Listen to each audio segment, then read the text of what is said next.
This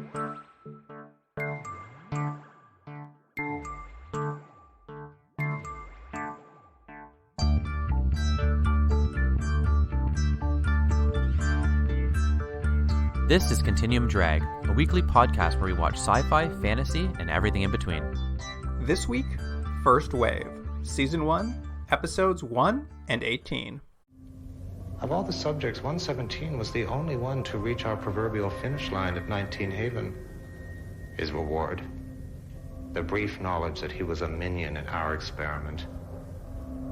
The experiment, as you know, was a test of human will in the face of cruel adversity. 117 has taught us that human will can occasionally surprise. Welcome to Continuum Drag, the podcast predicted by Nostradamus. I'm Luke, here with my co-host Jordan. What's real, Jordan? Why is Nostradamus always the go-to? Oh, he's the guy. He's the guy who saw the future, my friend. Yeah, but he didn't. Everything was wrong. He wrote all those poems, though, and everyone loved him. It's just so funny. It's more of a thing in the second episode, and you kind of get the idea of what this show is. But as soon as Nostradamus was pulled out, I was like, what? What's that now? Do you think he's still shorthand anymore? I feel like the 90s burnt him out. Who, Nostradamus? Yeah, like as far as like as a guy you like use as a plot device. Yeah, I think he's sort of like... Yeah, I think it's cheesy now, and it's just like a funny name to pull out. I don't think there's too much legitimacy to a TV show using it. I feel like the 90s, it was like the big go-to, and I think the 90s just used up all the social capital. Maybe that's what it was. And you have to remember, the show we're going to be talking about is from, 1998? That is correct, because this week we are starting our best of speed run of the series First Wave. First Wave. And this is, just I'll say right off the bat to everyone, if I have to apologize, I picked this one. Well, just to remind everyone who's listening, or if it's your first time or you're just coming back per usual, this year, for funsies, we're doing multi-season series. But of course, that's too much TV. Too much TV for us to watch. We can't do it. It's impossible. So what we're doing is we're sort of picking the top three of the top three episodes of every season, plus the pilot and the finale. So we're just going to get a taste test, a little sampler platter of the series as we go. Unless, of course, we use the escape pod because it sucks too bad. And I should say, this is the second show we've done like this so far this year. And this is the first one that is somewhat serialized. And I can see a couple little things where I was like, what's that now? Yeah, we're definitely getting taste of the late 90s starts into serialization, that kind of X-Files-y like. Some of this will tie into other episodes. Mm-hmm. And we've picked the episodes for this series based on sort of, I've looked into best of lists, we've looked at the IMDb ratings, we've solicited listener feedback, and we've kind of compiled all that, and that's how we sort of picked the 3 episodes from each season we're going to watch. So it's not a decisive way of doing it, but we've done our best to pick the top 3 episodes of each season. We'll see how all that works out, but that's the idea. That's how these episodes are selected. I mean, it's a fair way of, because we're not trying to pick the worst episodes, we're trying to pick the best, and it's sort of like you're just flipping on TV and you came across a show. That's what we're doing. You come across it. What's it like without knowing any of the backstory? Yeah. The best episode of it. Is it good enough to hold your attention? Exactly. And then Jordan, First Wave, 1998. Had you heard of this series before we started watching it? No, I hadn't. And I have to say, I don't know, we'll talk about this probably in a later podcast. Executive produced by Francis Ford Coppola? Apparently. Yeah. But then I was like, that's weird. Then I looked and I was like, oh, Coppola's put his name on a lot of stuff. I do remember this show, actually. Do you? It was definitely in like syndication on like probably like Sunday afternoon or something. I can't be sure if I've ever watched a full episode. It's one of those shows where I'd be like bored in the afternoon flipping through, and you'd like hit it and be like, what's on? It's like First Wave. And you're like, am I that bored, or is there a fishing show on somewhere? Yeah, I should say there's 66 episodes of the show. It had a pretty decent run. Well, I can tell you a little bit about that, actually. We don't usually go into a lot of detail here about it because we like to go in pretty blind, but I'll give you a little taste of something here, because it ran from September 9th, 1998 to February 7th, 2001, and it's a Canadian series, Jordan. Yeah, I saw that. Well, I mean, I could tell, I spot a Canadian show, and not just shot in Canada, but like produced by Canadians. Oh, for is that Canadians. Right? Oh. It was originally done on the Space Channel in Canada. But the Sci-Fi Channel had also picked it up to do a run later, and so it had mostly run its course of the first season in Canada, and then the Sci-Fi Channel was like, okay, we're going to run ours a little bit later than you. We just, it's filler for their station as well because they were, a new sci-fi cable channel. But as they were running their first season, they're like, you know what, this works for us. And the Sci-Fi Network immediately picked it up for an additional 66 episodes, the additional 2 seasons. So basically, Sci-Fi picked it up, ran it late, and they're like, yeah, good enough. Give us 2 more seasons. Like, flat out, they just paid for 2 more seasons right off the bat. Yeah, that's pretty unheard of. It's crazy. It was just like, whoa. So this really was just like, if you can imagine it, a little scrappy Canadian show that had sold to syndication around the world, like a bunch of cable stations around the world. And the Sci-Fi Channel's like, oh, we need some stuff for here. So, like, just give us 2 more seasons. And, like, everyone on the show is like, we have a job for 2 more years? It's like, yeah, it's like one of those things. You're an actor. They're like, I guess I can buy that car. So, honestly, in some ways, it's kind of the little show that could. Mm-hmm. That's right. It is the little show that could. All right, Jordan, you want to talk about some world events that happened during the run of please, yes. First Wave? Yeah, please. Now, this is where I realized it gets a little complicated because usually these shows run for maximum a year. And now we're talking about a show that ran for 3 years. So there's a lot of stuff that happens in 3 years. So you're gonna give me a sample of what happened? It'll probably be a little longer than normal, but I've tried to whittle it down to some basics, some interesting world events that will situate you in the world of the First Wave. They're gonna set the stage. You have to remember it's 1998. Luke's wearing big buka shells around his neck. I'm always wearing those though. October 3rd, 1998, Jordan. Mm-hmm. Roddy McDowall dies. Oh, Roddy McDowall of we watched Planet of the Apes, the series, and obviously every Planet of the Ape Roddy McDowall was part of, and other things, but that's his most known. He would have been great here, I think, in this show. He could have done a great role. He would have. Wasn't he great in Planet of the Apes? He was just great. You could drop him into anything, he'd do a good job. I was just like, put him in an episode as a villain. He would have been great in this. And then he showed up in our other show. What was the thing he showed up and he was playing a human? He playing the priest. What was that we watched? Oh, the Martian Chronicles. The Martian Chronicles. That was good. Yeah. You really can't go wrong with him. December 19th, 1998, Bill Clinton impeached. Yeah, good times. January 1st, 1999, the euro established itself, the currency, I suppose. Oh, interesting. Yeah. So it's been around that long now. It has, since January 1st, 1999. February 20th, 1999, Gene Siskel dies. I shouldn't have laughed at that. I don't have a problem with Gene Siskel. It's just I haven't heard that name in a while. I know. It was a real flashback for me, too. March 7th, 1999, Stanley Kubrick dies. Oh, Stanley Kubrick. And didn't finish AI. Did you ever watch AI? I did. Yeah, what'd you think of that? It was all right. I'd say uneven.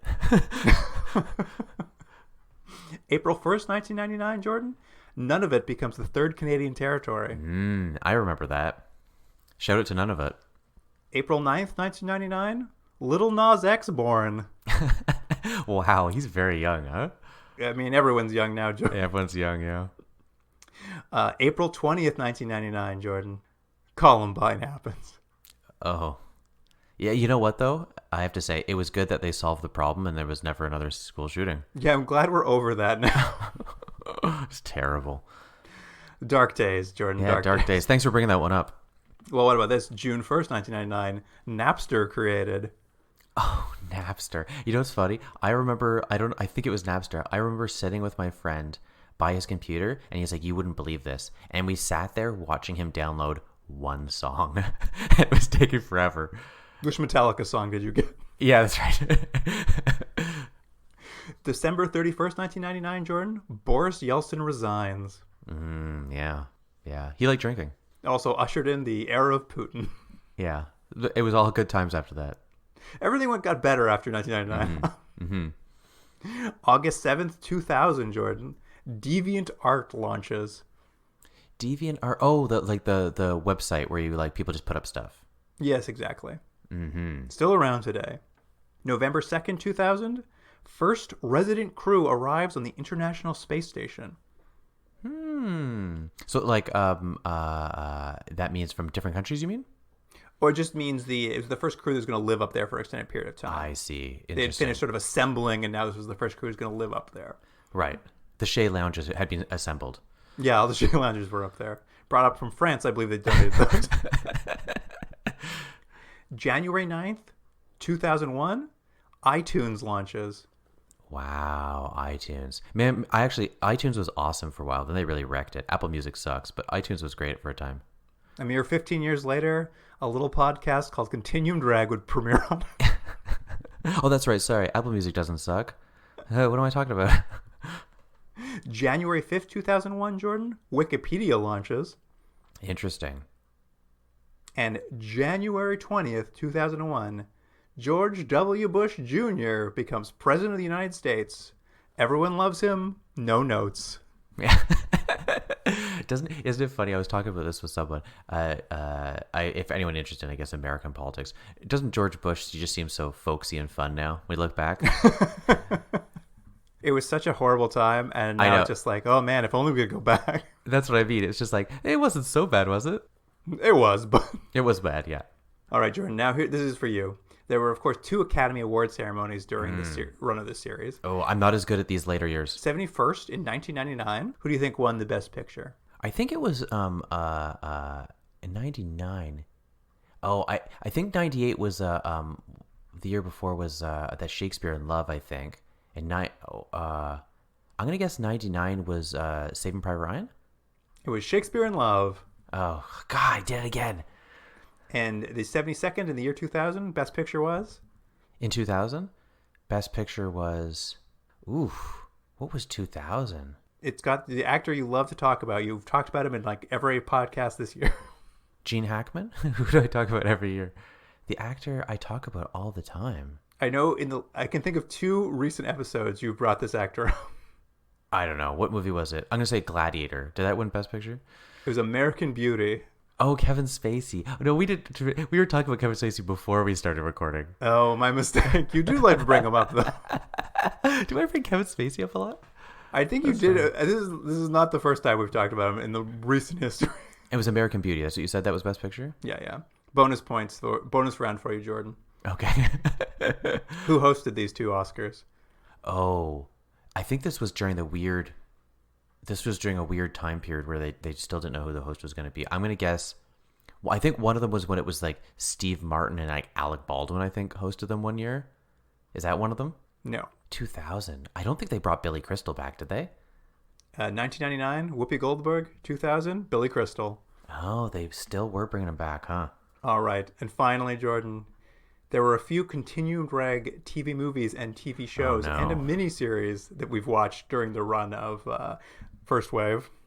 Can you think of any of them? You can give up at any time. I'll tell you them at some point. I would say, with that one 1998, I'm going to guess Freaky Links was on. Correct. Freaky Links is one of them. October 6, 2000. I'm going to guess, was Threshold on? Threshold was not on. That's much later. That's much later. In 2000. I don't know. I can only think of Freaky Links. Well, in September 15th, 1998, very much around the time, I think a week after this one premieres, is Ultraviolet, that UK vampire series. Oh, wow. What a better show. A few months later, in October 8th, 1988, there's the TV movie I Married a Monster. That was not good. And then also that month, October 8th, 1988, I think the same day, Harsh Realm premieres. Harsh Realm, yeah. Wow. And was Harsh Realm also shot in Canada? It was, yes. Yeah. So they might have been battling for crews. Very possible. March 3rd, 2000, the TV movie Codename Phoenix is screened. Oh, I never would have remembered that. Codename Phoenix. And finally, December 3rd, 2000, the miniseries Frank Herbert's Dune. Oh, yeah, that would have been the same time. Wow. This is a pretty busy time for TV we've watched. We've watched a lot of stuff in this era. Yeah, busy for us anyway. All right, Jordan, you ready to go? Let's do it. Episode 1, pilot. Here's the IMDb summary for Season 1, Episode 1, Subject 117. After having disturbing visions and finding a dead man of suicide, whom was in one of his visions, Cade's life is suddenly turned upside down. His house bugged, credit cards not working, job gone, and his wife terrified to even go home. Things go from bad to worse. Who wrote that? That was courtesy of Anonadamus. Anonadamus. That's terrible. It's terrible. It's pretty much got the most of the points, though, I think. This is like, it's funny that there's like, this is an alien thing, because for all intents and purposes, this pilot, it's not really. I mean, it's the lead into it. It's a really, it's an interesting pilot, actually. It doesn't really get going into what the series is going to be till very late in the game. I would agree. It sort of breaks a lot of the rules of the pilot. Like, it's not introducing a lot of characters. It's not really giving you the world. It's just doing a real setup for that. Can I ask you, and I don't know if you know this, I'm not even saying this is necessarily bad, but this episode has a very fast pace, I'd say, to it, almost to a fault, where it's like nothing can breathe for a second, where it just seems like there's scene, and they keep going without really even a lot of connective tissue. And I don't know if this was longer at one point, or it was made to be something else, but it just felt like maybe there was an editing problem with it. Did you feel that way? I don't think so. It just felt like it was a really fast thriller. They're just like, it's all coming at you fast. Maybe that's what it was supposed to be. It was just supposed to be feeling. But I was just, a lot of times I was like, and why is he here now? There was like one thing. He's like, oh, I got to go oversee a fence. I got to go here. I'm like, oh, okay, just take a second. Take a breath. I will give it this. It never slows down. You're never bored in this pilot. I agree. But Jordan, I have a big question for you. Mm-hmm. Did you know there are 117 human archetypes? They decided that for this, yeah. Well, the aliens decided that for us. The aliens decided, yeah. That's the big kind of reveal at the end of this episode, is that aliens have decided there's 117 archetypes of human personalities, I guess is what it is. Yeah. It's funny. It's not even at the end of the episode. They literally introduce us right off the top. It's just like aliens are standing over a guy. They're like, we're doing an invasion. We're going to kill 19 million people, but we need to do these experiments on the 117 archetypes first. And as they say, they're testing to determine the depth of human will in the face of cruel adversity. Yeah. I didn't know if that held up so well, because it's an interesting idea, but it's almost more like that should have been the big reveal at the end of the series or something. Like, what was the reason they were doing? They were just trying to push people to the limits, because they seem to do the same thing to everyone, which is like they make them lose their job and they cut off their credit cards. Yeah, that's cruel. That's cruel adversity. There's nothing crueler, Jordan. I'm like, we've all been there. And our hero is Cade Foster, and he's the final test subject, 117. Is Cade Foster the coolest name we've had for a lead? It's a pretty good. He's very much in the Jake Cardigan school of hero. I agree. He's like, women like him. He's tough. He can pretty much win any fight. And he's although, you know what, I'll say this: Jake Cardigan's a little bit funnier. I agree. He's very self-serious. Yeah, Kate doesn't. He's never enjoyed a stand-up special, you know. To be fair, it's a tough episode for him. He's got a lot going on. Yeah. I don't know if you heard, Jordan, but it goes from bad to worse for him. It does. There's at one part he gets his credit cards cut up, let me tell you. His backstory is pretty good, though, or at least funny to me. Is at some point we'll learn this throughout the episode, because we get these all charged out. But he's essentially a former juvenile delinquent who was known as the best break and enter man in Cook County before he turned 18.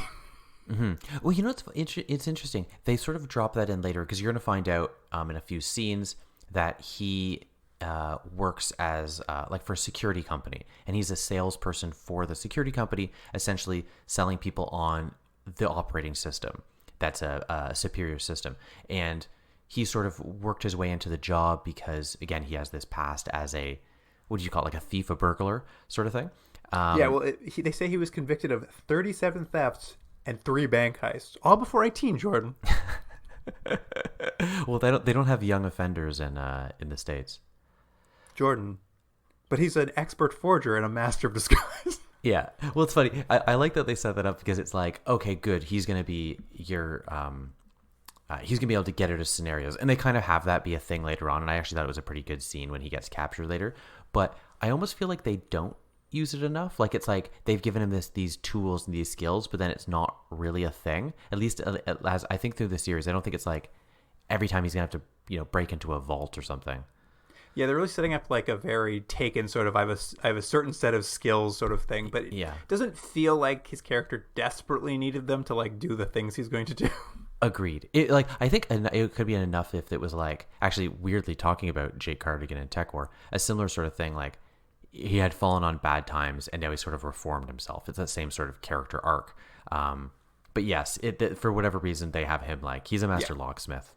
Well, and and so as you forth. said, like when we meet him, he's now like a happily married, law-abiding citizen, and that's our setup. It's just like he's an average Luke. guy just trying to get by, He's and very happily married. and the aliens, as they say at this opening scene, have rated him with an 8% warrior probability. Is that what they said? I sort of that opening scene. I was like, I don't know what they're talking about. They'll explain later, which they do. Yes, they've rated him with an 8% warrior probability, but he's now in this opening scene strapped into a chair in a psych ward, and the aliens have been surprised by how long he's lasted to the test, and they're going to have him sent off to be dissected to figure out what makes this one so special. And we haven't mentioned it yet, but all the aliens, Jordan, they look like people, so you can't tell them apart from the average man. Yeah, it doesn't cost any more to have them be aliens. No fake noses here. Just so you know, it's a very Invasion of the Body Snatchers. There are aliens, they're coming, but you really can't tell them apart from the average human being. Mm-hmm. And after this little opening tease of like, what's happened to this poor man Cade, we cut to 3 days earlier. Yeah, I love it. 3 days earlier, and I think this is him showing him as a salesman for this security company. Oh, wait, you know what? I wrote down Viceroy. Viceroy is the company. Yes. And this is where you get to meet his cool guy credentials, where he's talking to this boardroom of people about their security, and they're like, "We just got new locks. I don't think we need your fancy security system." And he picks up a sculpture that's sitting near the boardroom table and like smashes open a what do you call it, a safe on the wall, and he's just like, "Don't you?" Yeah, he smashes off like the handle, and then he like picks the lock and opens it, and he's like, "New locks, you say?" And I'm like, oh man, he has many skills. At least one. Jordan had a real problem watching the scene. Not problem exactly, but a real panicked moment. That sculpture he picks up to smash the lock with, I have a nearly identical one. Oh, do you really? It's unrelated. It's a friend of my partner is a sculptor who like uses old auto parts to build sculptures, and I think the production designer must have found like a similar piece of a car and just like, this looks like a sculpture, because he picked it up and it's like, I that's the sculpture in my home. Why does he have it? I thought you were gonna say you hate seeing art be destroyed, and you were sure it was gonna get broken. You just couldn't take it. I turned it off. I didn't watch any more, Jordan. You have to tell me what happened the rest of the episode. Anyways, yeah, it's a scene just to introduce him. And actually, you know what I have to say? It's pretty effective. It works pretty well. But the really main part of the scene is not only to introduce him as this sort of Cool guy. Cool guy, smooth on his feet, and that he's very confident, but also that it has the first instance of him having a hallucination. Yeah. Pretty good hallucination, though. He reaches into his briefcase to pull out the device he wants to show the people, and when he pulls it out and looks down, it's a severed head. Yeah, but it's almost not even entirely. It's like it's a little deflated too. Well, the neck is flapping. Yeah, I thought it looked pretty good. That was pretty good. Yeah. I was also just like, is this what's happening? Okay. Yeah. So he sort of freaks out for a moment, but then recovers.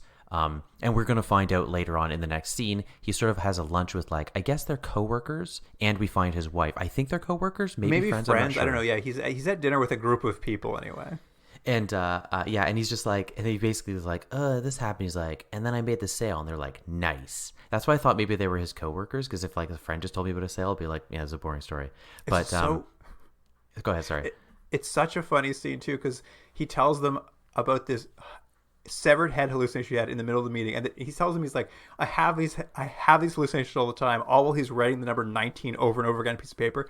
Everyone at the table is like, this is the funniest story I've ever heard. So funny. Your mental illness makes me laugh.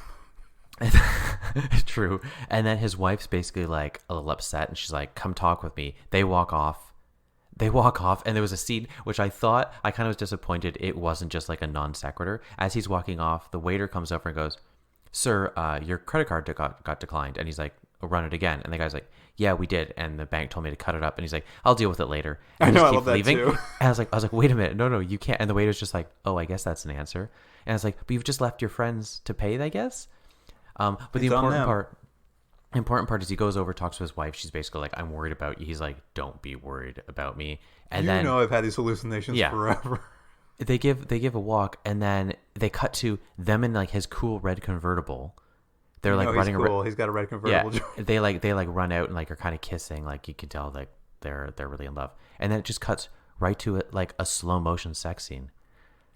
It is a very specific trope. Yeah. That is like all these trademarks of this like a perfect male life of just like beautiful wife, successful job, red classic convertible car. But at the same time, like I'm watching it, I'm like, okay, now who's the characters? But as I was watching, I'm just like, wait, whose idea of the perfect life is this? Like I'm just like, I don't care about any of the things he has. Well, it is also funny too because I think they have to have that scene in. I think part of it, you could say like, oh, it's part of him showing he has a happy, loving relationship. So when it goes away, it's a bad thing. But I think to your point, what it really is establishing is like he's also a like fully sexualized person. He's this man's man. Do you know what I mean? Like I think there it's just supposed to be that. Like you're right. Everything you want, isn't it? So everything you want, you want a cool He's job. a husband, car, but he's and a not woman. like you. He's not henpecked. He's got it all. He's not like you. He's got spiky hair. He's got a nice car, not like your minivan, you dummy. I wish I had a minivan. I could carry a lot of stuff. At any rate, so you're right. We've now established like perfect Yes. life, perfect guy, everything's going great. But as soon as he's finished having sex, he gets a call to come into his office after hours. He made the big sale, but his boss is firing him because someone has sent in his old criminal record, his sealed juvenile criminal record, Jordan. Mm-hmm. Oh, we should say he does hallucinate one more time. The same guy that's in the true. bedroom. He sees this same guy who's got like a scar on his face and a mustache. So His he's head's on starting his to- body now. Yeah, his head's on his body. He's like standing there watching them have sex. But yes, he gets a call and he was basically like is called into his boss, and his boss is like basically what it is that he lied his way into the job, and the boss is, to be fair, he doesn't handle it in a nice way, but he does have a point, which is all your credentials are fake, though thus we can't really trust you. Which is weird though that they're like that. Was it the credentials, or was it just they didn't know he had a criminal record? No, it was everything. It was basically like he lied about his whatever his schooling or experience or whatever it is, and then also obviously hid his past because he didn't have that. So he sort of talked his way into a job, and so they're basically like, we can't keep you here, which is weird because he also was like, you're our best salesman. You think they would have been like, look, he did lie about stuff, but he's a great worker. Can't we like give him a chance? You would think that conversation would happen, but obviously that's part of this series His of events. schooling and credentials to be salesman. Yeah, fair enough. The point is really though that like the boss is mean and wants to fire him. I do like that the boss even just like, some security companies might think it's an asset to have an ex-criminal on their staff to show people that they have someone who knows how break-in artists work. Not us. I'm like, okay. Yeah, and I won't say anything more than this, but I think we've talked about this, obviously not recording, but I know someone who got caught doing stuff and was hired by a security company in a similar way. Yeah, man, it happens all the time. Yeah, I guess. Not Viceroy, though. Not Viceroy. Yeah, so anyways, it's now, oh no, something is happening, my credit cards are declined, and I've lost my job. You see, it's now a series of things are happening to him. Yeah, and he goes back home and he finds out his whole house has been broken into. The number 19 is written all over all the walls. He finds his wife hiding in the bathroom. Someone's broken in. They're like, something weird's going on. But you know what I love though, Luke? It? The beginning of the ransack, he knows the house. There's something wrong with the house. Did you see? Because there's like huge footprints going up to his door. No, I was that's like, true. I was like, why were there big footprints? It's not like the place had been burned and then there's ash footprints or something. It's just like someone left really dirty footprints going up to his house. They stepped a real big puddle off screen. Well, it's just great because it's also like he has to follow the footprints home. I'm like, he knows how to get there. It's very funny. Like the 19's written all over the house, like he's reading the paper. His wife's terrified, so Yeah. he grabs his old break and enter tools and heads back to his boss's office to figure out who sent that criminal record, and that's got to be a clue to what's happening to him. And he finds, of course, that a police officer had sent the records to the thing. So Kate, Well, what it is he assumes this police officer sent the records because he finds the police's the officer's business card attached, yes. Attached with the file. So he infers it must have been this guy who sent the files. And you'd think, what's the next step of this mystery? Why? It must be talking to this cop. But you're wrong. Next step of this mystery is turning around and going back home. So he left the break in his home. His terrified wife's there. He's just like, I know you're freaked out. I know someone wrote in what looks like blood 19 over the house. I'm going to leave for a few minutes. I'll be back in a bit. And he comes home and his wife is furious with him. She's like, where did you go? Why do you have your break-in tools with you? What's going on? I'm just like, wait, so you left her in break-in house. You didn't call the cops and you also didn't like tell her like where you were going. I'll give this. She's got a very good point. She's basically like, you said you were never going to do this again. You've also left me in this house that's still like ramshackle. However, she's a really bad actress, so it's hard to take her seriously. I mean, she's not given much. She's like, you're shrill. That's your character. Fair enough. Fair enough.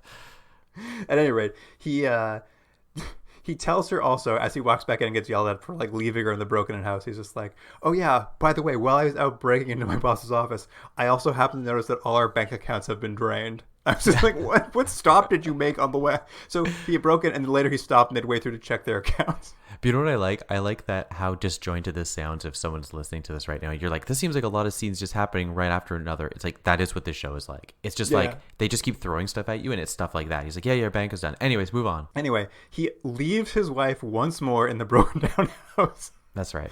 And goes to confront the cop who sent the criminal file to his boss, the one he thinks he does. And when he gets Sam Hitchens.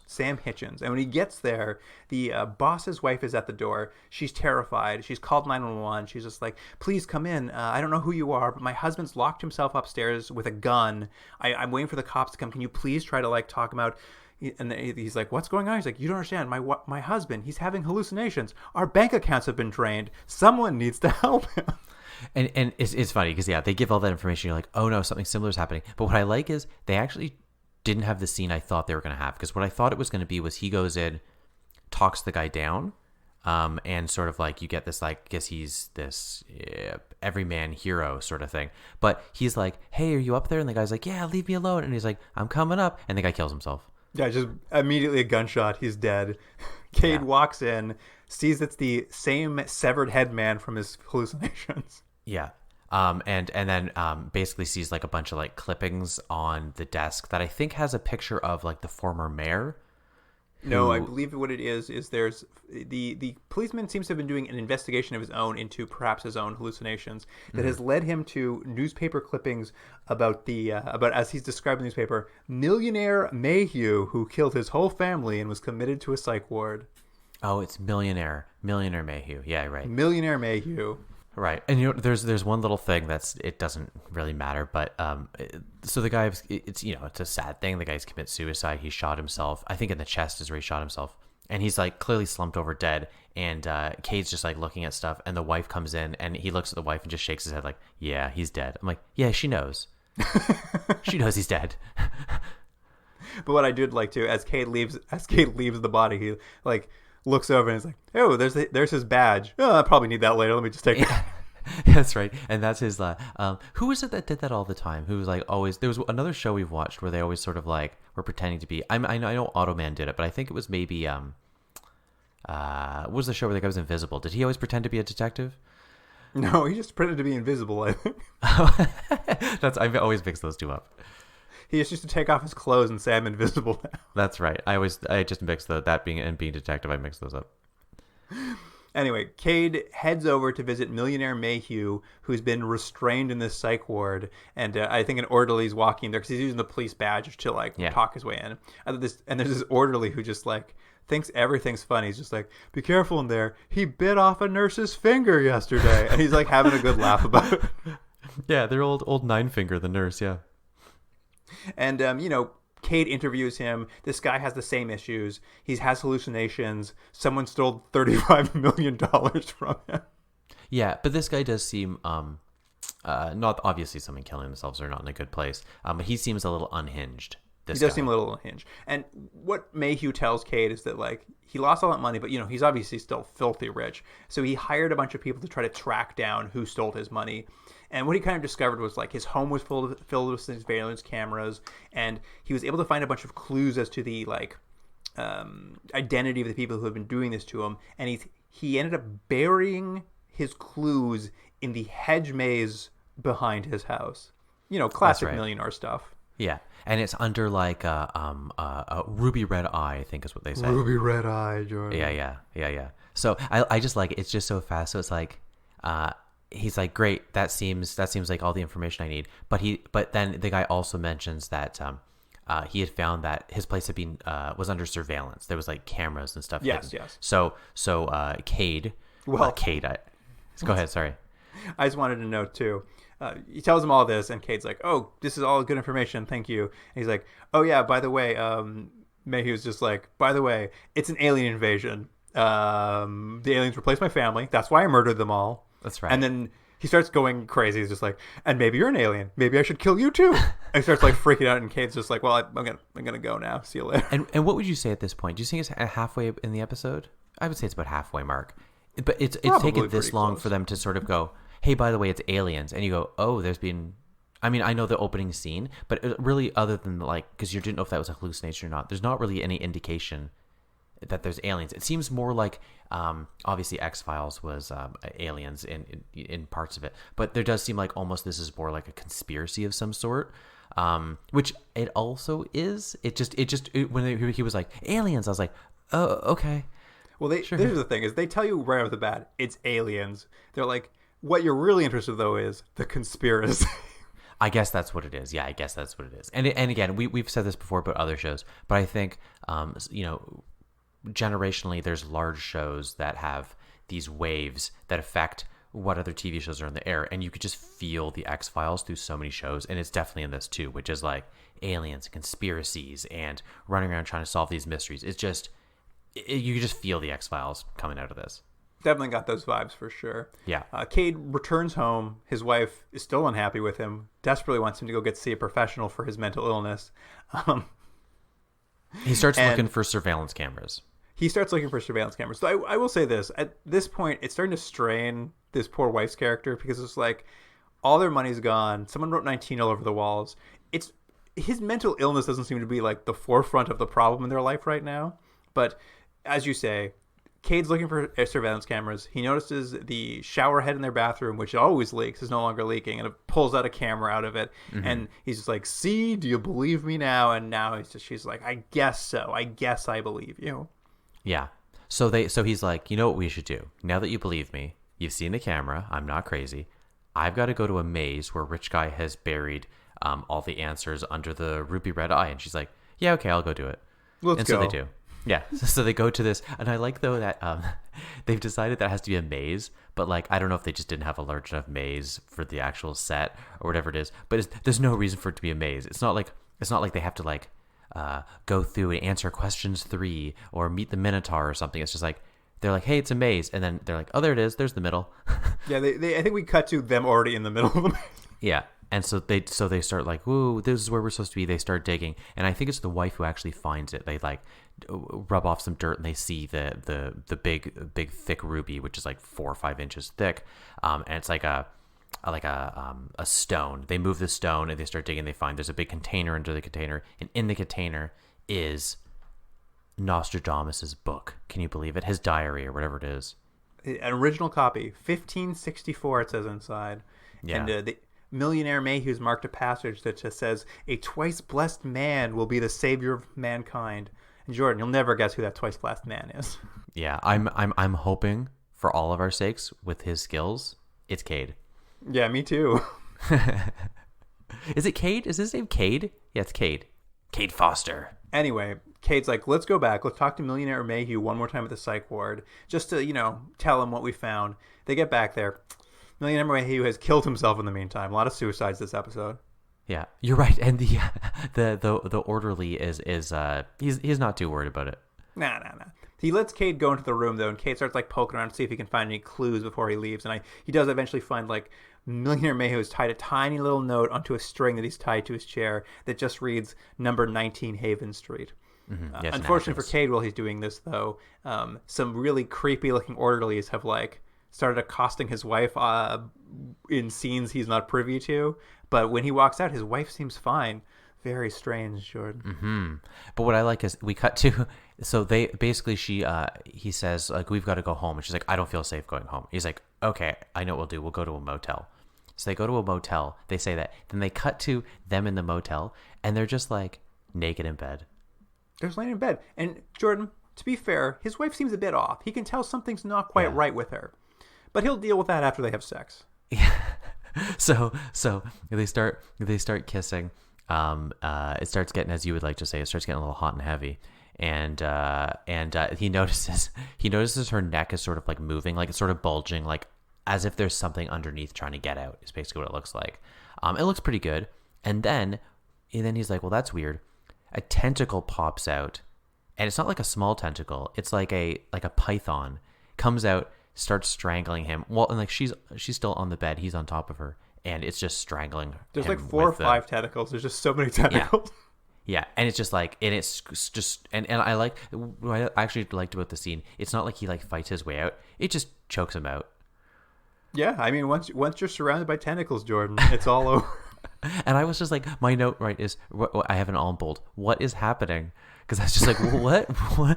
They can do that now? Here's the thing, too, it's just like, as you said, it's just like, they've said they're aliens, but it's like, it's just like a matter of fact, like aliens, they look like us, whatever. What's important is this conspiracy, and then out of nowhere we meet the first like alien in alien form, and it's just a tentacle monster. Yeah. But there's a weird thing happens though. So that happens, and then and I think I correct me if I'm wrong, but I think I know what's happened here.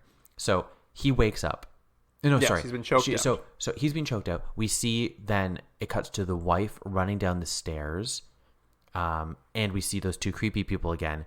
Then there's a shot of her in the trunk of a car. Then we cut to them putting her on the floor, and when he wakes up. So what I guess has happened is they've murdered his wife, his real wife, have kept her in the car, had the tentacle alien doppelganger choke him out, and then replace them. That's what they've done, right? Correct. Right. So he wakes up and he's like, he checks her and he's like, oh no, she's dead. And he's very upset. And then I like, just at that time, cops break in, which I guess someone called because, I don't know, they heard all the commotion of the choking earlier. I assume the aliens called the police as well. Okay. So maybe the aliens called the police. So the 2 cops came in and they basically put the gun on him and like, you're under arrest. You've killed your wife, sort of thing. Luckily for us as viewers and big Cade fans, you call yourself a Cade head. He just beats up both cops. I call myself Acadian. Acadian. That's funny. He just beats them up and gets away. Exactly. I mean, he's a man with certain set of skills. Yeah, he beats up 2 cops, no problem. I'm gonna say this, Jordan. One place the show tricked me, I think, is in the original break-in when he comes home. There's 19 written all over the house. It's all in red and stuff. Mm-hmm. I thought for sure he's gonna come home and his wife had been murdered, and that was her blood all over the walls. I was just like, because when I first met her and she was like, he's into the perfect life, I'm like, well, that's, her days are numbered if she's the perfect wife. Yeah, I thought so too. And then when she was hiding in the bathroom still alive, I was just like, oh, maybe she's a regular character then. Like, they didn't kill her, maybe she's a regular character. And then like 20 minutes later, she's dead. I'm like, oh, that character, she wasn't going to make it. One other thing I want to add, when he leaves, when he escapes the police and jumps into his car, I love that they had to add the scene where for no reason he jumps into his like a Corvette or whatever it is, and he just like does donuts in the parking lot for a few minutes just to create some like tire smoke, and then drives away. I was like, there was no reason for that. It's just cool. Gotta burn out, man. But now that he's away from the cops, he knows something's up. His wife is dead. His bank account is frozen. He's lost his job. He's on the run from the cops. But he has that address that he took from the guy who killed himself in the psych ward. Millionaire Mayhew? Millionaire Mayhew. And the address is a real damp building. Yeah, a real abandoned-looking school. Yeah, so it's, and I have a, I don't know if you feel this, but I have a feeling in the next episode we watched, which is episode 18, he goes through this like kind of abandoned sort of like hospital. I think it's the same place. I think it's the same location. I mean, you just redressed it. It's fine. Yeah. It just looked the same. It just looked like this dark kind of damp thing. I'm like, I think you guys went to the same place. But what's important is inside this building is a glowing white room covered in posters of all 117 subjects. Actually, you know what? And I thought that looked pretty cool because what it is so you see him with like a flashlight going through this very dark sort of like damp, like again, it's like he's kind of splashing through water. And then he goes into like a superly overly lit room, like overexposed white room. So you can kind of like, it's almost like ethereal and like heaven-like sort of thing. And he's going through, but yeah, they have it like almost like it was a dark room with all the photos hanging up on the string. And what he sees is it's 117 different people. And that will have like their picture and then sort of like a little bio under them. And then what I like is someone has stamped on it like their status and they'd be like dead or whatever. And I think I can't remember what it said. But the cop who had killed himself, it didn't say like suicide or something like that. It was like took care of himself. It was like something to that effect. And I was like, oh, that's a little cold.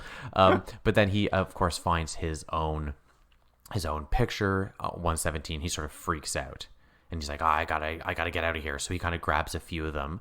I think like 3 or 5 or something. Yeah, he starts grabbing some posters down. Yeah, and he just grabs them and runs out. And as soon as he runs out, the cops have arrived. They arrest him, and he's like, guys, like he's trying to like make his case as they like kind of pin him against the car. And he's like, guys, like look at the photos. Like I'm not crazy. And the one cop pulls out the photos he's pulled from the room, and what they sort of look like is more like sort of Rorschach paintings. Would you say? Like all the ink has bled off them or something. Yeah, so they don't look like anything. He just looks like he's cuckoo. And then we hard cut to a voiceover of a judge sentencing Cade to a psych ward for the murder of his wife. So theoretically, months have happened in between. Yeah. It said 3 days later, but there's no way a judge put you into like a psych ward and you had a trial in like the 12 hours after you were caught. There's no time. There's no time on this show, Luke. And of course, we return to the opening of the episode where the aliens are standing around talking about how great Cade is and how he got to the end of their maze. 19 Haven's the end of their maze. He's the first subject to ever get that far. Don't you think that's the thing? I like the idea of like they've put him through these obstacles, but we don't really see that in this. Do you know what I mean? Like, yeah, they talk about it, but we didn't see him have to go through an inordinate amount of suffering. Obviously, his wife has died. I'm not trying to diminish that, but it's not like he had to scale a building and it's not David Fincher's The Game. Exactly. Like it's just like a series of events have happened. He didn't show anything, any specific endurance or anything that they would have tested. But Jordan, we do get some new information in this scene. His 9% warrior probability rating, it's ballooned to 97%. Yeah, I don't know what that means, though. How are you testing that? Who knows? I was just like, what? And their aliens are like, if there are more humans like him, they might stand a chance. Let's get him to dissection quickly. Mm-hmm. So I have a question, though. They mention at one point, and they just come out and say, like, oh, he's having hallucinations because they gave him psychotropic drugs or whatever you call them. But I had a couple questions. Just because you gave someone a drug doesn't mean they're going to have the hallucination you want them to have, right? I mean, they're alien drugs, Jordan. Who's to say? Okay, I'll allow it. And then they say his wife was a genetic duplicate, which we've seen. So they cannot. So do you think all the aliens have replaced other people, or do you think they've come up with new bodies? Well, like are they like a shell? The implication is they can replace people for sure. Right. But I don't know if that means everyone we are seeing used to be a person that the aliens have taken over, or what the deal is. I guess they're not the same person, because you're right. They made a new copy of her. So they can make new copies of people. Yeah, they make copies. So I'm assuming every time we see an alien, they've replaced someone at one point. Yeah, I guess so. I guess it's probably easier. Then you don't have to come up with you don't have to get a driver's license printed. You don't have to do all that work. That's a lot easier. Yeah, you have time to test the human will. But Jordan, if you were worried this was the end of the episode, that Cade was done for, he's going to get dissected, you don't know Cade. Yeah, exactly. Yeah, you don't know Cade. He faked swallowing those drugs they gave him, so he's not really wonked out of his mind. And as soon as they leave the room, he busts out of his chair, writes the number 19 on the chair just to show them, hey, guess what? It's 19. I am on to you. I had a question about that because it was a real quick shot because he's sort of like, and here's, I should say, this is the scene where it makes sense that he's a sort of master thief, whatever, an artist who can like pick locks and stuff, because he breaks out his restraints really easily. And I'm like, all right, that makes sense. But yeah, he writes 19 on his chair as like a, there you go, guys. But what does he write it in? I'll be honest, it looks like he left Skittles in the shape of the number 19. That's what I thought. It looked like he left Skittles. So you know what I think it's supposed to be? And now that we're talking about it, I think it's supposed to be the pills that he didn't swallow. Oh, there's a lot of pills. I know. It's too many pills. Because we do get a scene real quick, because like we should say the whole time he's they're sort of talking to him, he's acting as if he's like being lobotomized. Yeah. So he, and then as soon as they leave the room, he like winks to the audience and spits out his pills and then breaks out his restraints. But he didn't have 19 pills in his mouth. And anyway, he fights an alien. He runs out. He's escaping the asylum. This is the end of the episode. We're like, this is the beginning of Cade's adventures. And my favorite part is, as he's running out, he stops and he looks at the security camera and points directly at it and says, "I know you're here." And then they repeat the scene over and over again. Yeah, and so he was talking to aliens. Yeah, he knows they're here. Yeah. Okay. Anyways, and that was the opening episode. I would say this. I know we haven't rated them yet. Not a bad pilot. Maybe it doesn't do all the things you would think a pilot would do, but man, I can't think of something we've watched recently that has a pacing like this. Like you said before, like say what you will about some of the acting and some of the actual plot and other things people review. This thing's not boring. Yeah, it's pedal to the metal from square one, and I was just like, okie dokie, here we go. Yeah, I don't know what this show's going to be like episode to episode, but like this is quite the pilot. Right, which is my point to like a pilot. You finish the episode, you're like, that was something, but you don't know what this show's going to be. It didn't do that job of a pilot at all. It didn't. I'm like, I don't know what are these episodes now? Every episode, does he get tied up and have to break away? Is that what it is? I guess it's a little bit like The Fugitive. It's just like, here's a dead wife and a man on the run, but instead of a conspiracy of people trying to frame him, it's aliens. I guess that's a good way of putting it. Yeah, but we're gonna now cut to, because that's the end of that. We're gonna cut, I guess, halfway through the season, more than halfway, out to episode 18. Yeah, this is one of the top 3 of the season, episode 18. You want to hear the summaries for it? Yeah, let's do it. Here's the IMDb summary. Season 1, episode 18, Blind Witness. The quatrain says, "One without sight sees the dark enemy."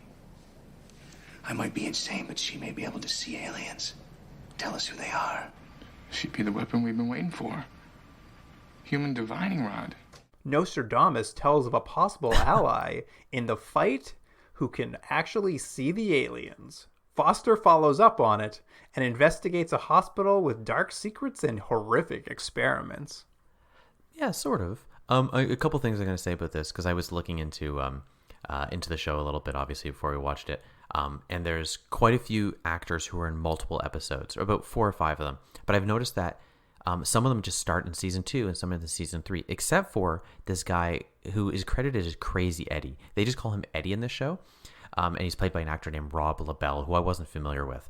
But he apparently is introduced in episode 2.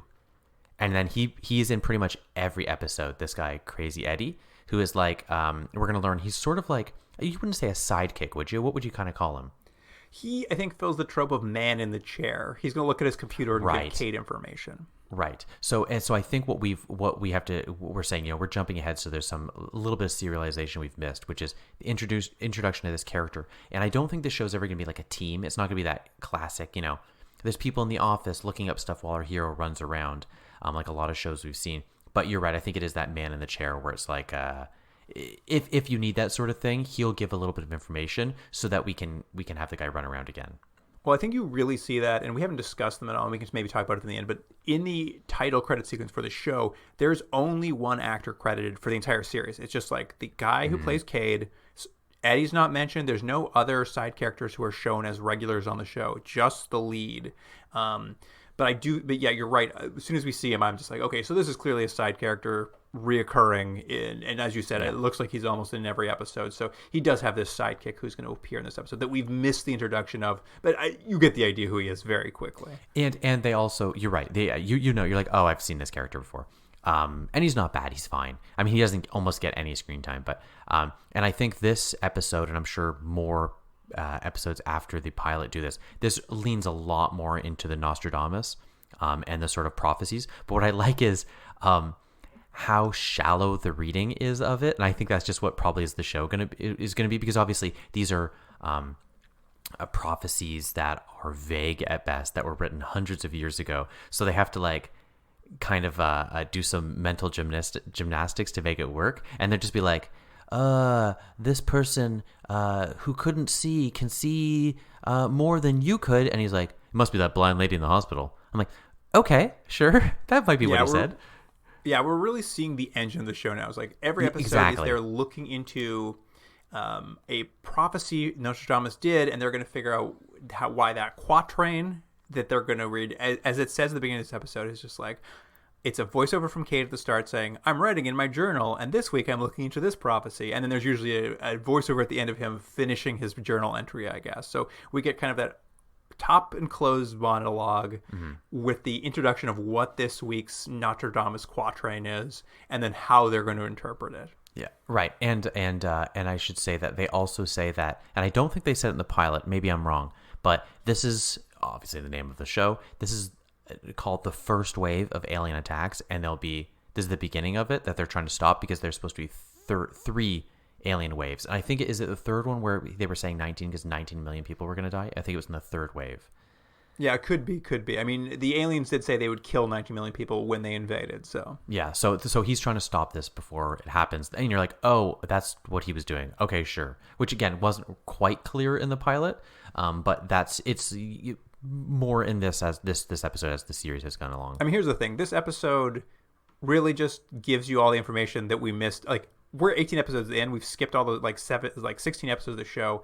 This episode does a great job just letting you know where you are and what has happened. Like, I had no problem figuring out what was happening on the show. I was like, oh, great. They've explained it all to me in the first 5 minutes of the episode. And I've said this to you, probably not on the podcast, but just as, normal life.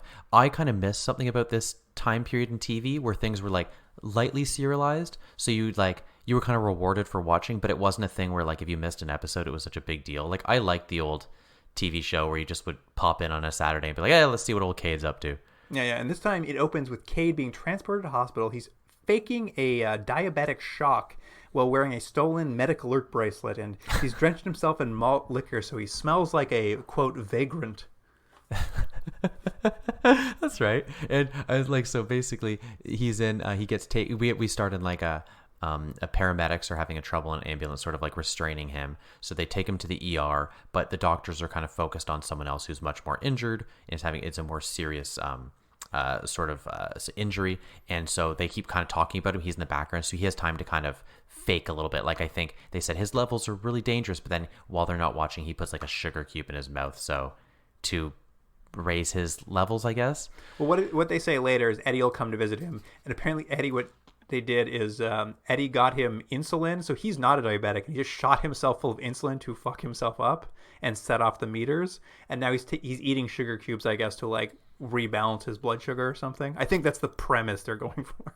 Yeah, so it's really just a quick thing to sort of introduce how he's going to get into the scenario, also introduce you to the doctor who is going to become a major character in this episode, and obviously then he goes into his, like, I guess, recovery room, and he's Eddie put into comes observation for 23 hours. Right, so not 24, 23. And then Eddie comes in and sort of they have this conversation. You meet Eddie, and then I like how he's just like, there's a line, I'm sure you caught it too, Luke, while they're having a conversation, and he's like, Cade says to Eddie, he's like, look, I killed the guy who killed my wife and got my revenge, but we have to keep going. And I was like, what now? Sorry?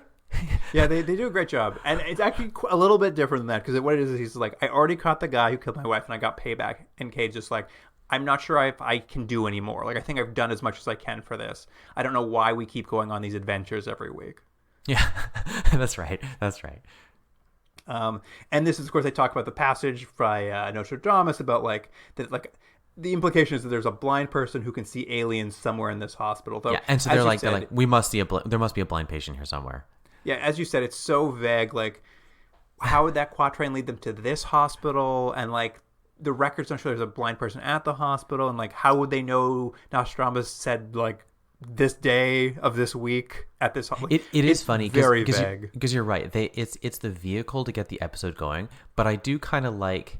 I'll say I know there's huge plot holes, but I do kind of like that they're just like, guys, we know there's plot holes. Let's just get this adventure going. And I'm like, sure. It's just like, it is what it is.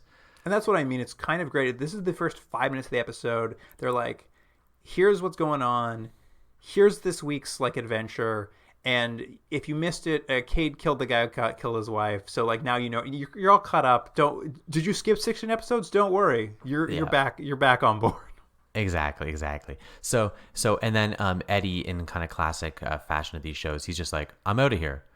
Yeah, and it's kind of fun because Eddie's like, Eddie's trying to keep him involved. He's like, listen, I know you killed the guy who killed your wife, and you're thinking about quitting this. But he's just like, I believe he says, and I think this is probably part of the vehicle of the show that we're seeing now. He's just like, every week we find another bizarre alien experiment, and every week we expose it and build more allies to the resistance. And I was like, okay, so that's what's been happening? All right, I'm caught up. Yeah, but I don't. He says that, but I don't think it's a thing where. I think what it is every episode you meet a new person who helps them in that week, and then they go away. It's not like I don't think we're ever going to come back to these people. You know? No. I think the idea is it's just like words getting out. Right. So Eddie leaves. Cade's like, okay, well, I'm going to go find this blind patient. He does a thing here, and I don't know exactly what he's supposed to be doing. I think I get what they're implying. He's hooked up to like a heart rate monitor. Yeah. He doesn't want. He thinks if he takes it off, you'll hear it flatlining because it will seem like he's dead. That's the point, right? Yeah. If you take it off, it stops getting your heart rate, and the nurse comes and checks on you. He takes it off and puts it on another patient who conveniently doesn't have the heart monitor on. So no, I think he does. He just has 2 now.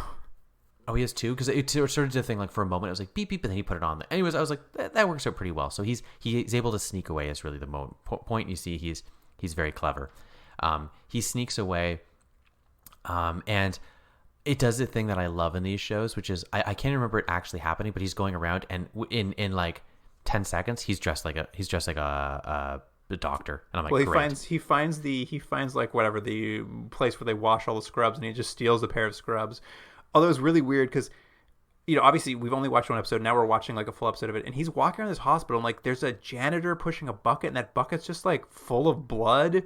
And then when he goes to the place where the laundry is, there's just also like a laundry basket that's just like dripping in blood. I'm just like, what is happening at this hospital? Well, they also do mention, I don't know if that was purposeful, but they do go like, the hospital's not doing well. You get that at a certain point that things are going poorly and things are being run badly, because they introduced who is my favorite character so far. I would just call him Surly Doctor. You mean Dr. Markowitz? Yeah, Dr. Markowitz. Is that was his name? They said it repeatedly. Okay. Anyways, Dr. Markowitz, he basically immediately there's this. And I thought it was a pretty good scene. It's supposed to be like that, like high tension. Like he gets in an elevator with this doctor, and you think there's gonna be the scene where the doctor's like, "You're not a doctor," because he seems really irritated and very suspicious. And what he's not wearing shoes. Yeah, he's irritated him because he's not wearing socks. He's wearing shoes without socks, and the doctor's basically like, do you have any care for your job? Like, it's not sanitary. You're wearing your scrubs outside. And he like sort of like reprimands the guy for being like a bad doctor. And I was like, great. And then he's basically like, that's why this hospital sucks so bad. That's why everything's bad here, because people like you. And but Dr. Markowitz does give him a fresh pair of socks and a lab coat. Yeah, which he just has on him. He's like, take these, you're fine. And then he leaves. And then I think then is the next scene when he goes, he comes back to the doctor. He's like, thanks for the socks. I think he does thank him for the socks at some point. Yeah. What Cade does though is, now that he's you know, his master of disguiseness has got him into this hospital. He's the perfect master of disguise, Jordan. Yeah, agreed. Except for the socks. He finds the ophthalmology chart, and he's trying to look for a blind person on this, and sort of in that sort of wing of the hospital or whatever. But he can't find the door. So he stops a nurse and's like, "Where can I find this wing?" And the nurse is like, "The West Wing. Why, it's been closed for 2 years." Mm-hmm. And I was like, oh, that's odd and possibly sketchy. So he's like, interesting. So he goes walking through the closed part of the hospital, which is sort of like like stacked up chairs and that sort of stuff. He goes through and he finds there is a room that seems to be active, and in the room is a lady, and her name is Alika. And to let you know that she is blind or having some visual issues, I don't know what you'd say. Her eyes are entirely white. She looks like Geordie LaForge. Yes, exactly. And my favorite part is like he walks in and she's just like, she's completely blind, but she can now see because she's recently had a surgery. And so they're like, oh, that's amazing. And she's like, but I could have smelt you anyway because you reek of malt liquor. I could smell you walking down the hallway. And as was established, he did cover himself in that to smell like a vagrant. Why did that doctor and that nurse, why weren't they bothered by this alcohol-reeking doctor earlier? They were worried about the socks. That was a bigger problem. At any rate, what we get to see here is that Alika's the ally he's looking for. She's had a weird surgery that's given her partial vision. Now she's just waiting to get the final part. They're going to put corneas in the next day or something. In the next couple of days, she's going to get corneas put in. And what we see in some things is she does occasionally when she looks at like an alien doctor, she sees like their skin moving. There's something weird under their faces. So I was going to ask you that because I couldn't, because we get to see her, how she sees now. And I thought it looked pretty good. It's basically like, it looks like a little bit overly lit and it's a little bit foggy, but you can still see things. And I was like, oh, that's kind of a cool effect. But then it was like she sees aliens differently, but I couldn't really tell in the effect. Was that what it was? It was they're moving slightly? It's like there's worms under their face, like how that the wife had like something pushing out of her shoulder, Right. basically. Right. And so he basically knows that's what the prophecy was. She's the woman. She can see aliens. She's going to help him. I guess she's going to. What was the movie with Roddy Piper, where he can see? He has the sunglasses that can help you see aliens. Oh yeah, what was that called? I can't remember now. It's just, anyways, it's that movie. That's what he's looking for. But of course, she's just like, well, I don't believe you, and even if what you're saying, if there's some conspiracy here, is true, I just want to get eyes. So, shoo, she's been blind since she's been 6 months old, because in probably its less graceful moment of the series, because she's from South Central and was shot by a stray bullet. I was like, ooh. Yeah, that wasn't good. Oh, and I should just say, They Live is the movie we were talking about. Oh, thank you. They live. For anyone screaming right now, it's They Live. But yes, there's a little bit of like, yeah, like the only way she could have gone blind is that someone shot her in her bad neighborhood. But so she's not interested in helping because she's like, I want to get my eyesight back. I don't care who they are. I'm just excited to be able to see again. And Kate's just like, well, think about it. Think about whoever gave you anything for free. And he like runs off. That was a weird thing, right? That's supposed to be her turning point. Like, cause she basically doesn't trust him, which I thought was really good. But so you need him to be able to convince her. And she's like, I leave me alone. Like, this is great. And he's like, has anyone ever given you something for free? A little sketchy, am I right? And I was like, yeah, maybe not. Maybe not. It was a bit of a stretch. There's later in the episode too, they'll talk about, an alien will talk about how they chose this hospital because humans don't care what happens in their inner cities. But it's just like a throwaway line. Like, I think they were attempting to build some sort of social commentary into this episode, but it never, like, it's just two lines that never connect to any tissue. Right. Yeah. Well, there's too many lines about like not wearing socks. They need time for that. But what we do see, though, is Alika does eventually fall asleep that night, and she has a dream/memory in which she sees a little boy with just blood all over his face and like big black no eyeballs, and the idea being that like maybe she has a suspicion that however she got these eyes is maybe suspect. Yeah, it wasn't a willing donor, is what she starts suspecting. But the next day, they're touring Alika around the hospital in an effort to keep her from thinking something's wrong. So they take her out in a wheelchair to take her to the cafeteria, and the nurse who's pushing her gets stopped by your favorite, Dr. Markowitz, who yells at this nurse to go take care of another patient, and it allows Alika basically to sneak off and like wander to the hospital. And of course, she follows the reek of booze to Kate. Yeah, I think what they're trying to play up is the idea that, you know, if you're missing one sense, your other senses are heightened. So because she was visually impaired for so long in her life, that now she has heightened sense of smell, so she can find Kate because of the smell of booze. I have to say, like, I'm like, they're kind of consistent in the show. It's dumb and it's like full of plot holes. I'm like, it works fine. I mean, they have no problem. They set up a thing and they're like, this will get us to the next scene, and like it makes enough sense to get us there. Exactly, yeah. She finds Cade, and Cade comes clean because he's laying in this hospital. He's clearly not a doctor like he was pretending to be. And she basically tells her Nostradamus led him to find her because he's trying to find a woman without sight who sees the dark enemy. And he tells her all of this, and she's not even like mildly put off by this information. No, I think the only thing she says, she's like, what if you're the dark enemy? And he's like, good point. I'm not of that. Yeah. But you're right. She's not phased at all. She's just like, what she's more is that she just sort of like doesn't want to be bothered. That's really what she has. The feeling she has. But she is like, listen, if you can prove to me something's going on, maybe I will listen to you. And she's just like, let me describe to you the strange place I had surgery. It smelled a bit like rotten meat.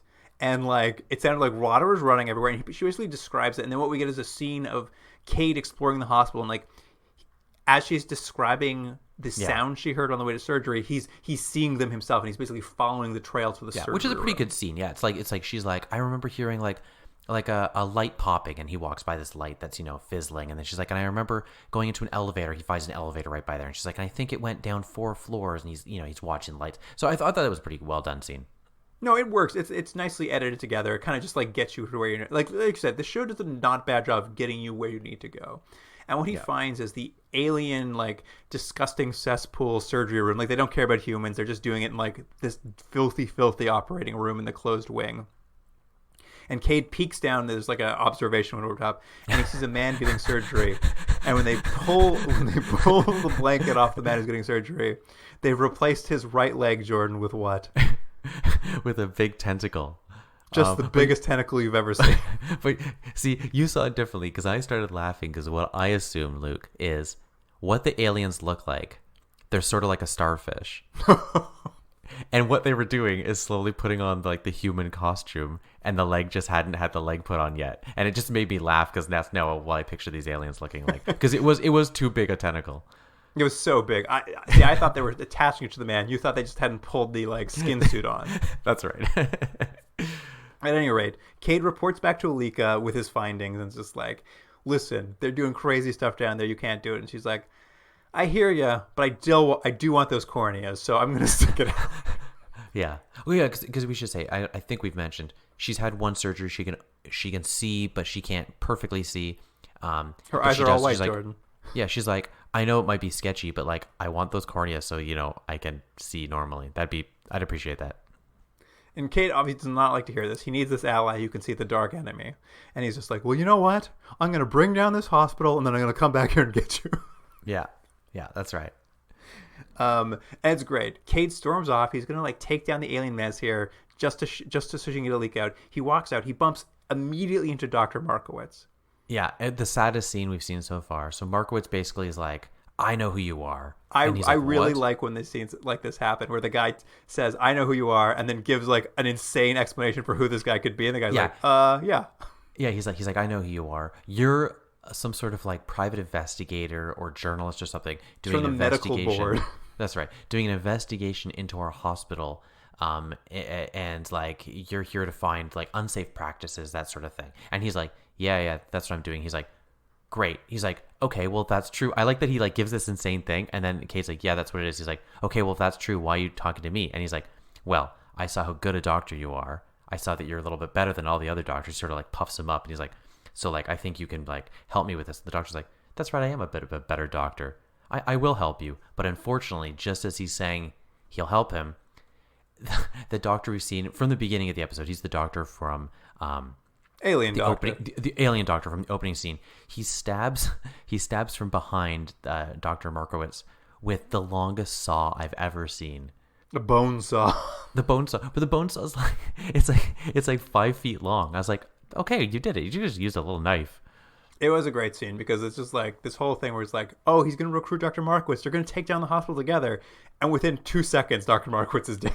Yeah, and then you see, and it's also that the guy's an alien because I think I don't know if it's a commercial or whatever, but you see the guy and then his face does a little animated thing where you're like, ooh, there's like bugs under his skin. Also, shouldn't Kate have seen this doctor coming like a mile? Like he's like right over Dr. Markowitz's shoulder when he's talking to him. Like Kate should have just been able to see this doctor coming. Well, I think the guy took his shoes off, so he was tiptoeing. Anyway, this guy's dead. The alien doctor captures Cade immediately, and Cade's just wheeled directly into the cesspit surgery room. Yeah, no, a question for you. So, because what they do is they put drops in his eyes so he's sort of like blind because they're going to do the eye surgery. Yes. But like, so they were like, okay, is this like a punishment? Like to punish you for interfering, we're going to take your cornea and give it to Alika? So if that's the case, is there someone who's like not getting their eyes taken out now? Yeah, I think they just were like, oh, this is a convenient source of a cornea. So really, he's a bit of a martyr because he's saving someone else. I will say, though, this alien doctor, though, he gives a big speech as he's dragging Cade there. One of the things he said that was very funny to me was just like, I've been a doctor for many years doing lots of dissections on you people. I still don't quite understand how the eye works. And I'm just like, what? You bad doctor? Is that what he said? Yeah, he's just like, it's a mystery to me. I'm like, okay. So hey, I got a question for you. So they take over body. We think they replicate a body and take over. Do you think you get the skills of said body? No. And the knowledge? Probably not, huh? No, I don't think so. Okay. So because what I was going to say is he should have just grabbed an eye doctor. It's just a mystery. This alien doctor is philosophical. He's talking a lot about like the one thing he finds interesting about humans is this concept of serendipity and that kind of thing. And he starts talking about how it's very serendipitous that they would catch Cade. And I'm not sure if you caught this, Jordan, but he's like, you, Cade, after you were subject 17 in the pilot, were supposed to come here to be dissected immediately afterward. So it's quite serendipitous that you're here now to finally get dissected. And I was just like, oh, that's very strange that the only other episode I've watched is referenced in this episode. I didn't really connect that. Yeah, he's just talking about, he's just like, in the pilot, this is where you were supposed to come to be dissected, and now you're finally here. And I'm just like, this could be episode 2 as far as I can tell. It is funny in some ways because we're watching these out of order. Well, not out of order, but, not episodically week to week.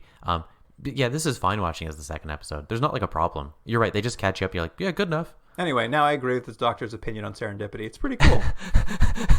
Now there's a turn that happens here, and is it just supposed to be that Alika, because she's having a dream, she has another dream about this kid having his eyes taken out and stuff, that she's sort of like, maybe Cade was right. I should go find Cade. There's something sketchy. That's basically what her turn is, right? Yeah, she has that dream, thinks about that. And I think it's not that she needs to find Cade. I think she goes to investigate the surgery room herself, because what we see is she goes down the same journey, ends up in the same place, and she gets there just in time to basically save Cade's eyeballs. Yeah, and so there's basically she comes in and she's like calls to Cade, so they're like, stop the surgery, we're going to take care of her. So the doctor goes out to find her, and they're like, it was actually pretty well a blocked scene where they're at two sides of like a gate. Like a fence you can see through, and I like that. Like they're arguing, and what does she have? Like a oil lantern or something? What does she have that she throws? It's alcohol. She has there's a vial of alcohol for the surgeries on a table, and she throws the bottle of alcohol all over him. What I like though is there's a scene. It's like it's so clear what's going to happen. She basically has it, so it's a bottle of alcohol. She throws it at the doctor. It smashes all over him and all over the ground. And she's like, and she pulls out a lighter. He's like, what are you going to do? Chase me with the lighter? And I was like, no, you're full of alcohol. There's alcohol everywhere. She just has to light the flame. And so she lights it. It, does the old thing. It goes across the floor up, he gets lit on fire. Classic stunt, runs around for a bit, falls over. And I like though they have a line, and it's something that I just noticed, like, oh, this is new. She's like, she rescues Cade. Cade can't see anything because he's blind. Yes, they put eye drops in his eyes to blind him for the surgery. And again, I think to a point you made earlier, you put a social commentary. It would be nice if they sort of like played that a little bit. I think they also could have played this idea a little bit more of like having your hero be blind the whole episode. I think there was maybe something here, but they kind of just do it with one scene of her having to lead him around. The woman who used to not be able to see is now the person who is the eyes for the two. I thought there was something interesting there, but it's only one scene. And he's like, what happened to the doctor? She's like, oh, I killed him. And he's like, but aliens dissolve when they die. Is he dead? And I was like, whoa, aliens dissolve when they die? That's not what he said. What did he say? He said, what did he sound like when he died? Aliens make a sound when they die. He said they dissolve. No, he says, did you hear the sound? He like very specifically, because I was just like, wait, I have to listen for a sound to know if an alien's dead? You got to listen for the snap, crackle, and pop. Well, you'll see very shortly, though, is because the doctor's not dead. He's just really, like, he's all burnt up, Darkman style. Yeah. Nice to call back. And like you were saying, this idea of like, the former blind woman having to lead the hero around who's now blind, then becomes he flips on the lights and her eyes are still sensitive, so she's now blinded by the light. So they're both blind now? Yeah. And they're like, we have to use our other senses like our hearing. And all they do is like they push a gurney and then stab him with a knife, and he like dissolves. It like takes 10 seconds. Yeah, they have like a really quick fight with him, and they basically take like a meat cleaver and like hit him with it. Then he dies. Then he dissolves. And I was like, oh. Do you want to describe? We should get into more detail. How does an alien die? An alien, he sort of like fell over, and he sort of dissolved like he was made out of like baking soda or something. You added vinegar to it. Yeah, he becomes a bubbling pink mass and then just like dissolves out of existence. Yeah, so you're like, okay, great. I do think he says they dissolve though. He definitely is just like, did it make a sound? Aliens make a sound when they die. Yeah, so regardless, they dissolve, so there's no evidence, so it's great. So you can keep the mystery alive. It's not like the FBI is going to come in and go, why is there a big pink goop on the floor? It's gone. Well, as soon as they saw the alien and like said that's how it happens, it's like, well, that makes sense. I mean, the show would be over very quickly if there were just dead aliens everywhere. What I like though is then we go to like a kind of like button to the episode, and he goes to see Eddie, and I can't remember if it's done in voiceover or it's done with their conversation. They're like, yeah, apparently the ward like burned to the ground, so yeah, that was done. Yeah, the whole hospital just burnt down after they left. Yeah, like, okay. and then Alika's there, and they're like, so we want to join us, like now that you know everything about these aliens and stuff. She's like, nah. Yeah, she's not interested. She's like, I'm not interested. They're like, oh, okay. End of episode. The best part about that is she's just like, no, I'm not joining you. I'm not becoming your ally. Like, I'm going to go live my life. I have eyeballs that can see again. And the voiceover comes in, and Cade's final voiceover is just like, so Nostradamus' prophecy was I'd find an ally to help me see the enemy. But maybe what he really meant is I'd find an ally who would show me that I need to keep fighting aliens. And I think that's what it meant. So that's what we're going with. And I was like, you're really bending over backwards to like backtrack on the prophecy you set up. Well, it's the funny thing is that they've decided Nostradamus is the vehicle for this show, but it doesn't quite work because it's so vague. So it's like every week you could be like, that's kind of what he meant. He meant that. Yeah. And that's it. And that's the end of the episode. One thing we haven't talked about much at all, really, is the opening credit sequence, which we finally see in this episode. And I think it's not a lot needs to be said. Like, it's very much of its time. It has that sort of graphic X-Files-y feel of like things with clips of the show, but it felt like perfectly 1998. Like, definitely, like if you watch this, you're like, I like the X-Files, and this is clearly the X-Files. Well, and I should say, and this is not necessarily a detriment to the show, but you can tell watching this that it's a little bit lower budget. You can tell that they're a little restrained in some things. I think Cade is the guy who plays him is his actor named Sebastian Spence. I think he's okay. We haven't seen a lot of opportunity for him to really like flex his acting muscles other than be like cool guy. So can't really speak much to that. We also didn't see much of Crazy Eddie. He's very watchable, yeah. So I'll give him that. So he seems fine so far. But in 2 episodes, we haven't learned a lot about him. But Jordan, since we watched the pilot and one of the top 3 episodes of this season, maybe we should rate it to see if you think these are good examples of this series. Okay, great. Well, what would you say for episode 1, subject set 117? You know what? It's silly. The plot, there's a lot of plot holes. There's some weird back and forth. But as we said, like it just comes in. It's just like, here we go. This is what's happening. Let's go all in. And some fun effects. The tentacle sex scene is insane. 7. I'm gonna give it a 7. I feel the exact same way. I'm also gonna give it a 7. Look, it's not great. You're saying it's so full of plot holes. It's ludicrous. But I think it knows what it wants to be. It kind of moves at a really nice clip, and it's fun. And yeah, it kind of just doesn't take itself too seriously. And it's just like, I'm like, yeah, that was a really quick 45 minutes. I'm glad I sat down and watched that. So 7 out of 10. Yeah, I think as a document of the time period, it's kind of a silly, weird thing to watch. And then like, I think when it was on, clearly I didn't watch it and I knew it existed and just avoided it because it was so cheap and bad looking. But in the context of our podcast, I watched this and I'm like, I'll watch episode 2 of this. Agreed. So it's a good lead to it. What would you give episode 18 of season 1, Blind Witness? Blind Witness. You know what? I have to give it a 7. Are you? It's not a great episode, but it was like fun. The hospital really was kind of like murky and weird and kind of scary. Tentacle leg thing. I liked the actress who played Alika. It was fun. It was a fun episode. Dr. Markowitz is a fun character. I loved when he got stabbed in the back the second he joined in. Yeah. There was a lot of fun to be had. Yeah, I'm going to go down a little bit. I didn't quite like it as much as the pilot. I'm going to give it 6.5.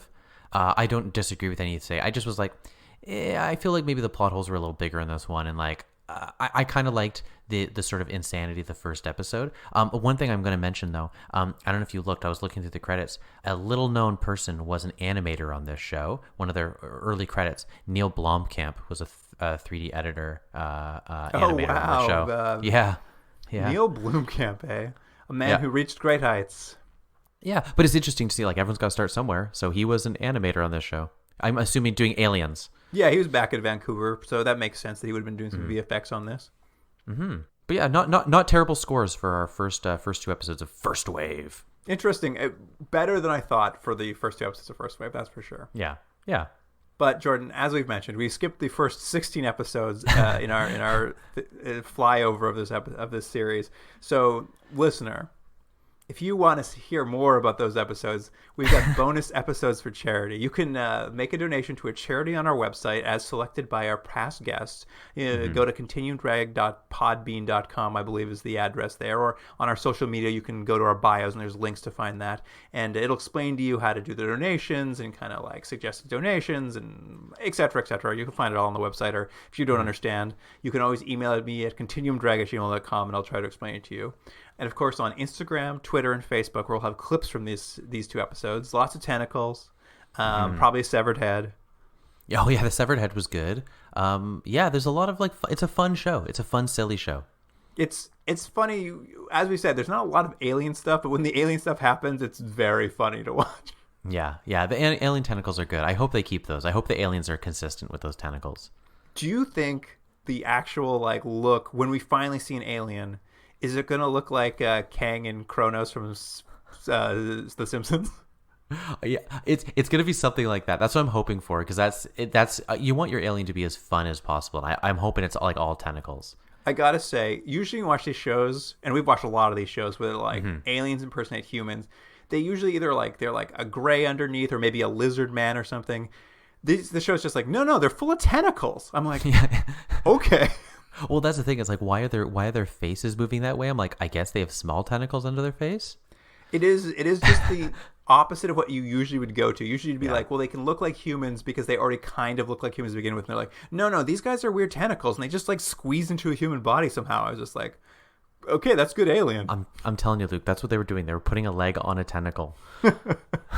We'll find out. We'll find out, yeah. Or we'll miss that episode where they explain it. I don't know, one or the other. We'll see. All right. Well, listener, thank you for joining us this week. And Jordan, I'll see you next week. I'll see you again. Bye.